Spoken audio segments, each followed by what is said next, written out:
Trin.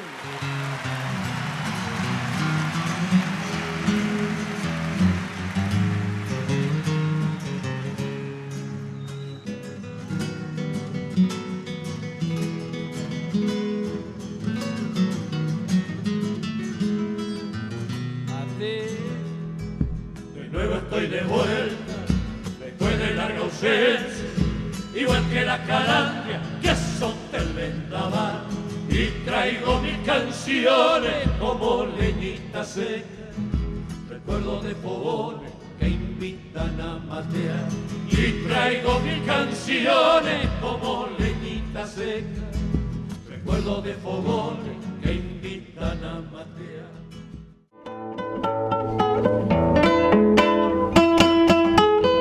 Si la historia es un momento o es tan solo una palabra, Tahuapuche en Baracandi, Jaicatuco, Ambopucú, evocando el heroísmo del soldado saladeño, Oye Yapojo, sargento Amoitenca, Aguazú.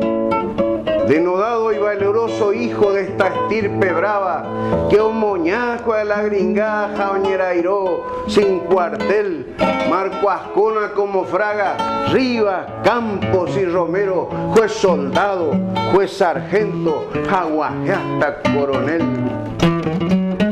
Y en las horas más sangrientas, yendo pasa la cabeza, con su carga de valientes que hizo patria en Taragüí, contra Chagüe, Caballuari, Lanza en Ristre a lo Baigorria, Etaitea los mazorqueros, Marco Ascona, un Boepotí. Guaycurupo y Aguazúa, que la historia acateúa, ni siquiera un monumento en Doyapoy, Chupeguará, aba lleno de laureles, guerrillero Puacaba, que al heroico paraguayo aveía un borreculá. Si la historia es un momento o es tan solo una palabra, comandante Marco Ascona, aníquere Yapurá, los pagueros saladeños, a los tapes payureros, con de monumento, derera peomopuá.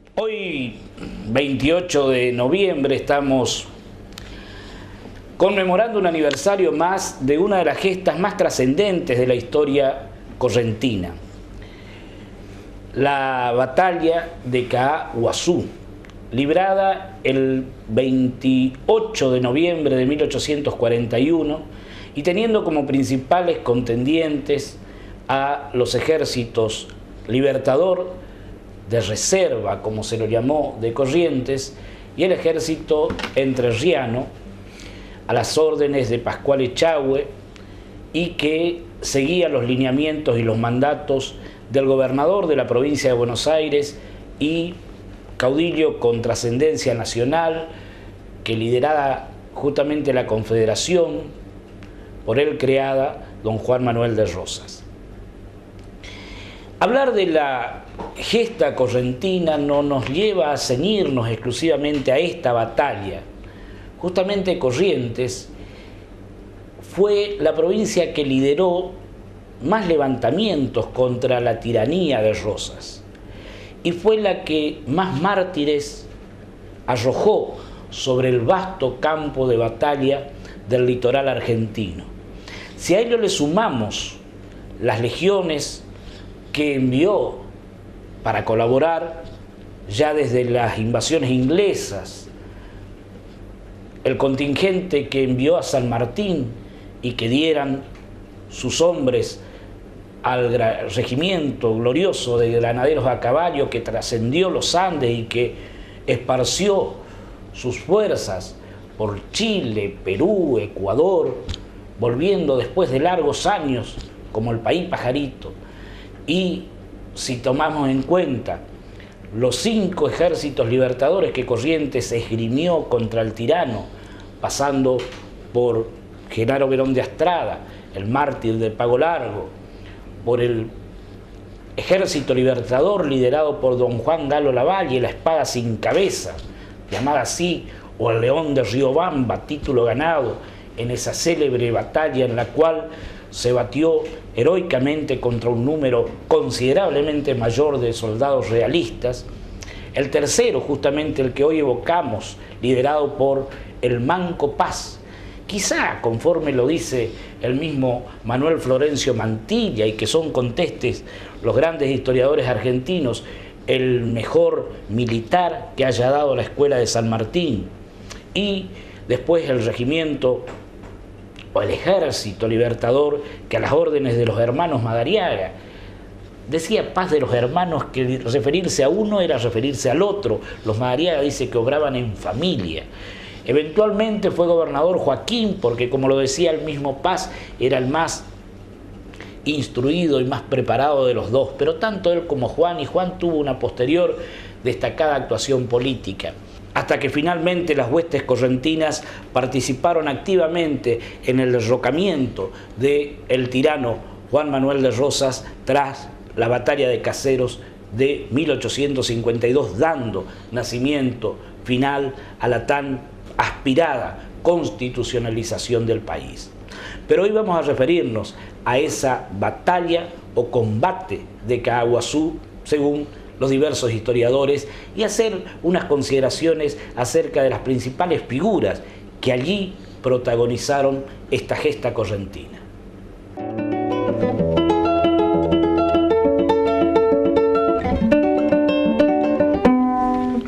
¿Cómo nacen los antecedentes de Caaguazú?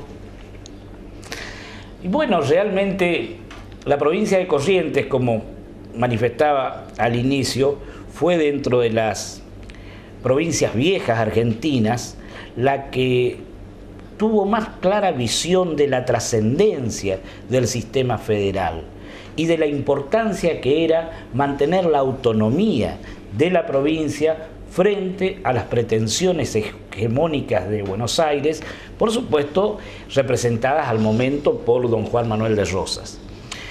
Don Juan Manuel de Rosas, en una lucha abierta y franca contra don Fructuoso Rivera, que era caudillo oriental, de la banda oriental del Uruguay, lo que ahora es la República Oriental del Uruguay,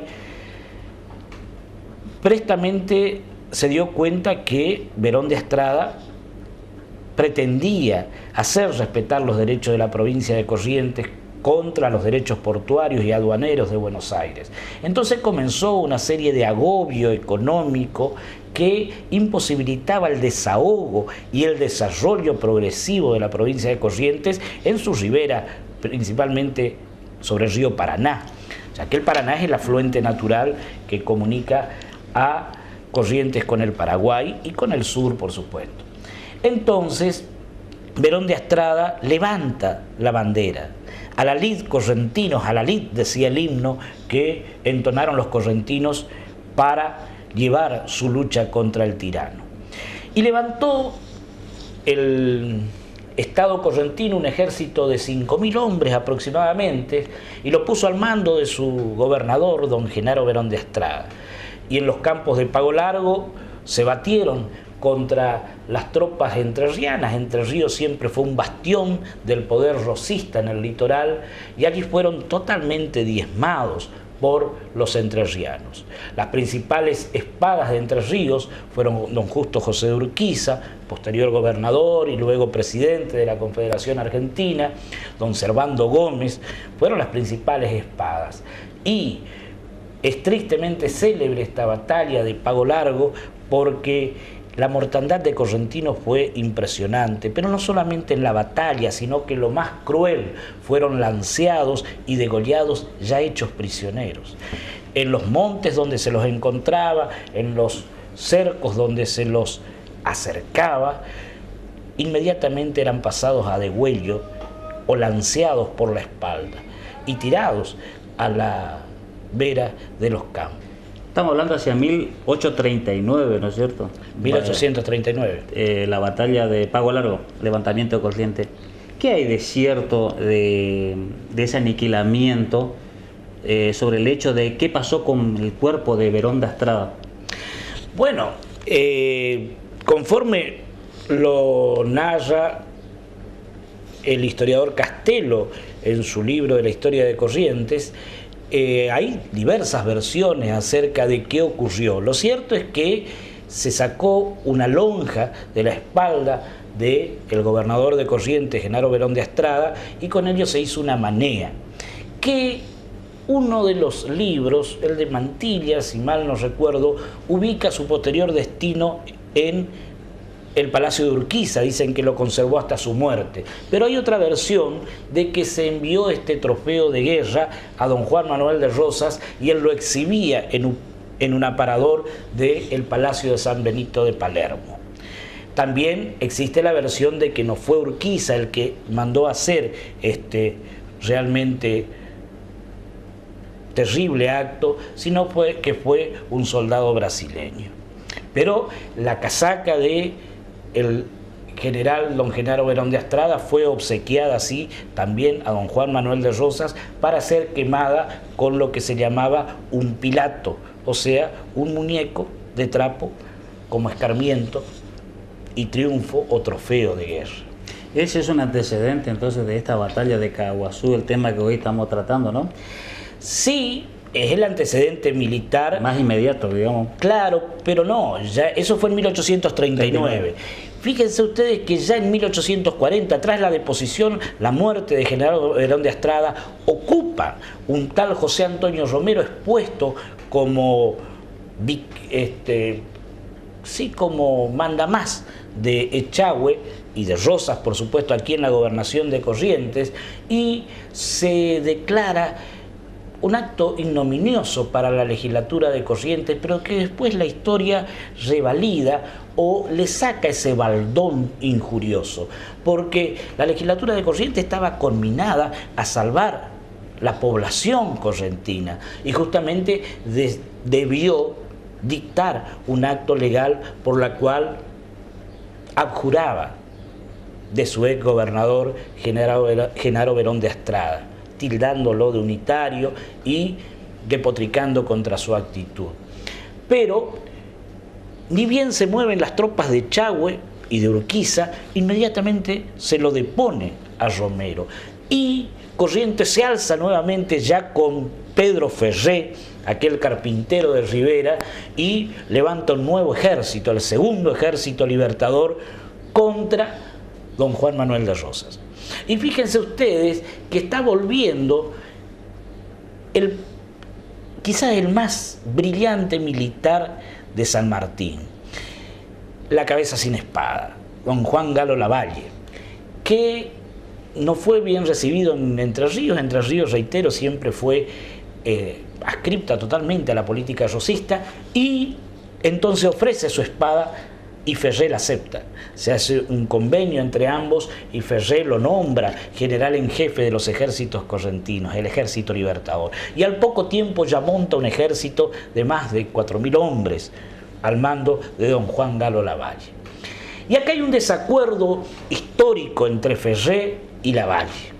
Lavalle transpone la provincia de Entre Ríos, va hacia Buenos Aires, a través de Punta Gorda. Punta Gorda, estaba mirando en el mapa, es lo que ahora es Diamante.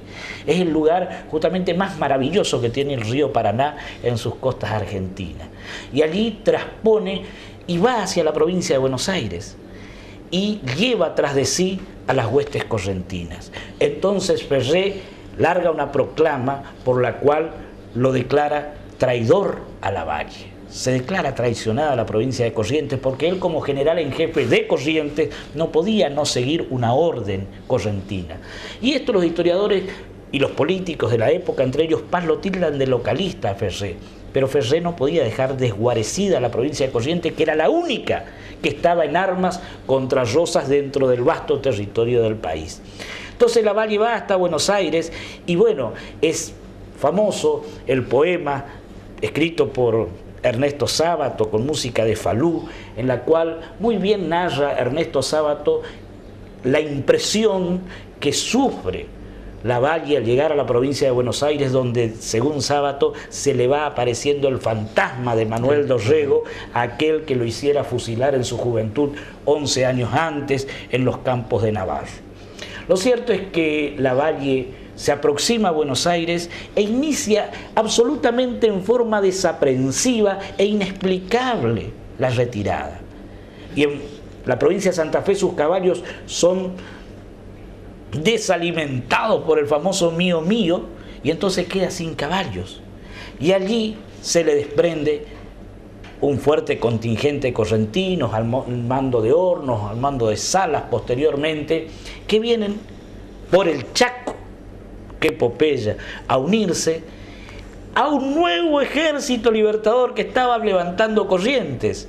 Fíjense, 1839, 1840, y ya a fines de 1840 Pedro Ferré, al ver desguarecida su provincia, pacta con José María Paz.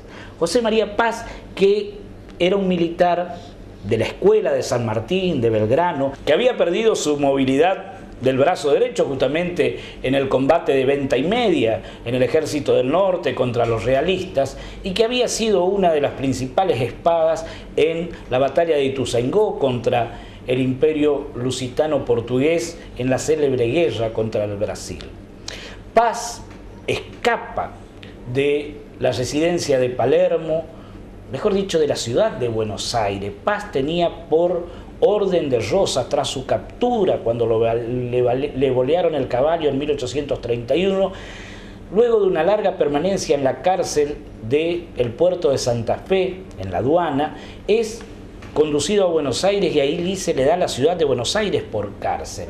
1840 evade y se va al Uruguay, y del Uruguay cruza para enfilar las tropas de Lavalle, pero allí hay un desencuentro entre ambos generales, y entonces Lavalle se retira de ese segundo ejército libertador ya en Punta Gorda y se va hacia Corrientes. Y en Corrientes Ferré se encuentran en Curuzú-Cuatiá y le encarga la misión de formar el ejército de reserva, como se le llamó a este que fue finalmente el tercer ejército libertador de la provincia de Corrientes. Y allí de la nada, Ferré trae la familia de Paz, que lo ubica en Villanueva, a pocas leguas del campamento general del ejército de reserva, forma en el breve lapso de 5 o 6 meses este ejército de reserva, con contingentes que le van enviando de los diversos departamentos, el primero de los cuales fue justamente el departamento de Caacatí, de la cual viene justamente Chiquito Esquivel o Chiquillo Esquivel, en cuyo homenaje ahora hay un proyecto para colocar al pueblo de Caacatí como fecha de nacimiento del pueblo, la conmemoración de este célebre militar. Él trae el contingente de caacateños y posteriormente va engrosando Paz con reclutas que va tomando, y sobre todo con los escueleros correntinos, porque la flor y nata del patriciado correntino y los hombres mejor dispuestos para la batalla fueron diezmados en el combate inmediatamente anterior de Pago Largo. Entonces a este se le llamó el regimiento de los escueleros, porque dicen que Paz formó sus oficiales con niños de la escuela de Corrientes. Bueno, lo cierto es que... ¿Me puede decir dónde está ubicado Caaguazú, geográficamente? ¿Dónde? Bueno, geográficamente es un paso en el río Corriente que divide la zona del centro norte de la provincia de Corrientes de la zona centro sur. O sea, la batalla se libró en el paso de Caaguazú, Moreira, y tuvo como espalda sur el Payubre, los arroyos del Payubre, y como espalda norte el río Corriente. Allí el grueso del ejército de Pascual Echagüe había venido unos meses antes e iba avanzando hacia el interior de la provincia de Corrientes.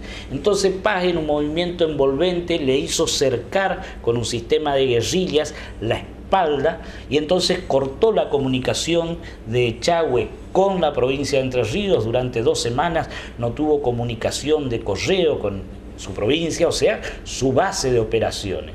Y en un movimiento táctico que se llevó a cabo entre la noche del 27 de noviembre de 1841 y el transcurso del día del 28 de noviembre de 1841, logró emboscar al ejército entrerriano en una suerte de ínsula que se formaba entre el río Corrientes y los esteros del río Corrientes. Entonces allí entraron desaprensivamente, llamados por paz, a través del regimiento que comandaba Núñez, un guerrero correntino, y entró Servando Gómez al mando de sus gauchos entrerrianos, sus lanceros entrerrianos, y fue atacado por ambos flancos por tiradores correntinos que estaban estratégicamente ubicados entre los pajonales. Lo cierto es que esta batalla produjo un resultado fatal para la suerte de la política rosista.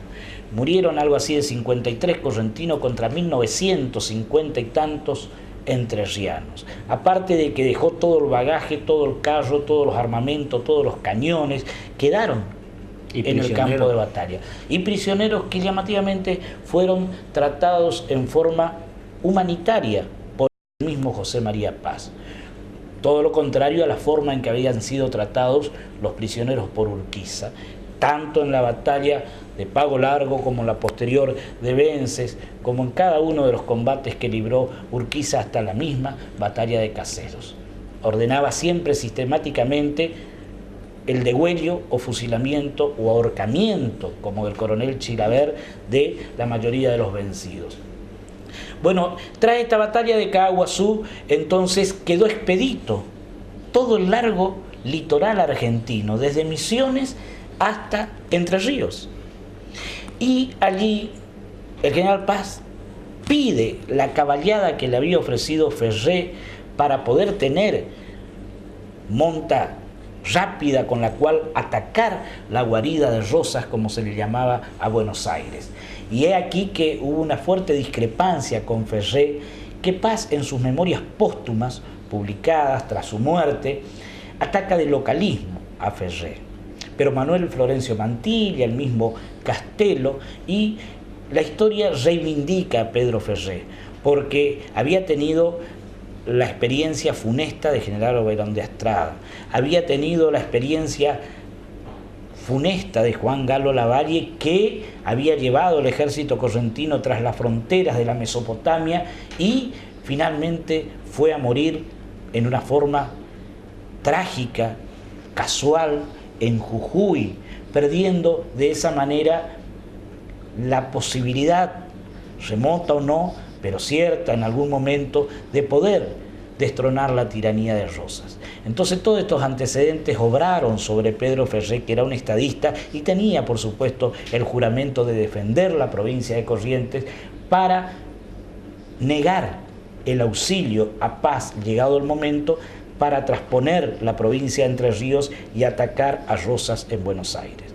Esto hizo que Rosas rearmara el ejército entrerriano, que le diera la posibilidad a Entre Ríos de armar ya no a Echagüe sino a Urquiza, y Entre Ríos, que era adicta a Rosas, a poco tiempo desbarató esta gran posibilidad que tuvo la gran insurgencia contrarrosista de destronarlo en 1841.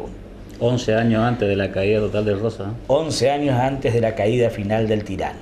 Pero luego de una pausa vamos a ver cuál fue la actuación de cada uno de estos grandes hombres, a los cuales realmente la historia, como nos contaba el poema que escuchábamos recién, le debe a muchos de ellos una merecida estatua y un reconocimiento más que meritorio y plausible.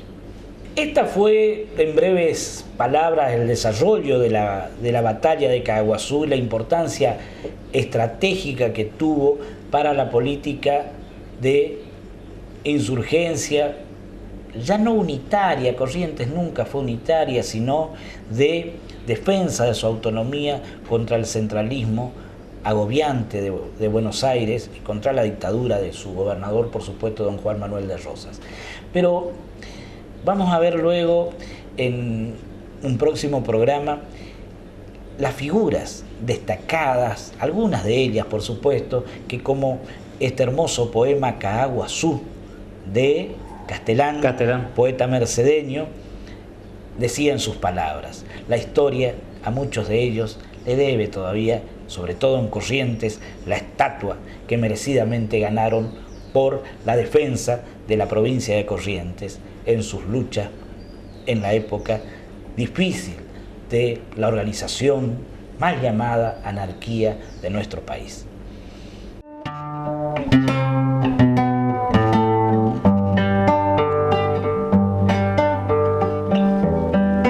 Correntino, guardia, cuchillero, linda fama, nació sabe Dios cuándo, ni cómo, ni por qué.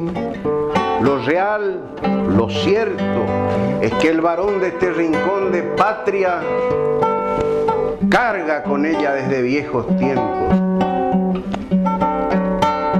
Con razón, y puede ser, según se ubique la hoja de su acero en el tope entrador de una tacuara, y entre las brumas del recuerdo lo veamos avanzar, blandiendo como una antorcha de libertad la llama de su fierro. Avanzando entre una nube de clarinadas, gritos y atropellos, de encabritados potros y trabucos que escupen moras a los cuatro vientos. Correntino, centauro, cuchillero, avanzando con San Martín, el grande, semidios sempiterno, y con Cabral el saladeño, que escribiera su página de historia, avanzando hacia el bronce en San Lorenzo, y con Belgrano, tambor de tacuarí concepcionero, o cosechando las rosas del martirio de Pago Largo en ese infierno cruento.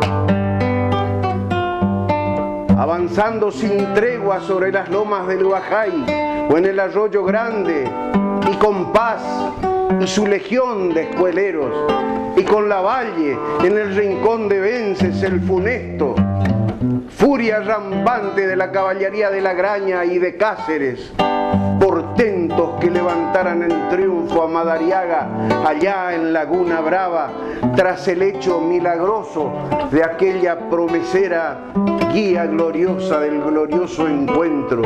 Correntino, centauro, cuchillero, avanzando, siempre avanzando, ya en Caseros, ya en el combate de la batería, o en Tuyutí con Mitre, el gran porteño, o avanzando en Ñaembé junto a Vaiviene, sobre líneas tendidas a dos fuegos, donde López Jordán perdió el penacho de su altivez de bravo montonero. Correntino, centauro, cuchillero, avanzando, siempre avanzando, muerte en pecho de cara hacia la historia, sin conocer el deshonor del miedo. Y después, entre las cruces que germinaron sobre el patrio suelo, siguió avanzando inexorablemente la epopeya sin paz del cuchillero. Honra, vida y hacienda a la deriva buscaron la custodia de su fierro. Su sola ley fue aquella del más fuerte, y en la lucha tenaz no halló sosiego. Y así hacía coraje limpio el correntino, su libertad y honor fue defendiendo. De ahí que no le estorbe ni le dañe su fama de temible cuchillero. El otro, el bravucón de pulpería, ese que tras las copas va perdiendo la dignidad de hijo de este suelo que abonara con sangre sus derechos. Ese mal correntino no merece siquiera que lo llamen cuchillero, porque tiene otro nombre, y ese nombre es su baldón más negro, porque el hijo cabal de este terruño de la Cruz del Milagro Reverendo, que tiene a Yapeyú por noble cuna del más pro varón de nuestro suelo, debe, por tradición y por respeto, honrar el santo nombre que le dieron, correntino, para llevarlo en alto, jamás para arrastrarlo por el suelo.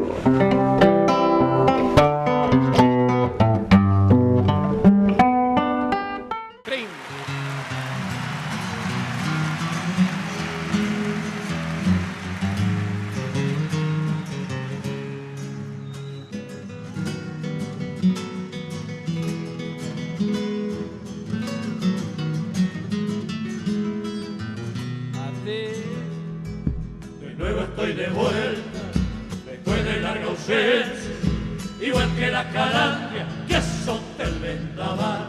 Y traigo mis canciones como leñita seca, recuerdo de fogones que invitan a matear. Y traigo mis canciones como leñita seca, recuerdo de fogones que invitan a matear.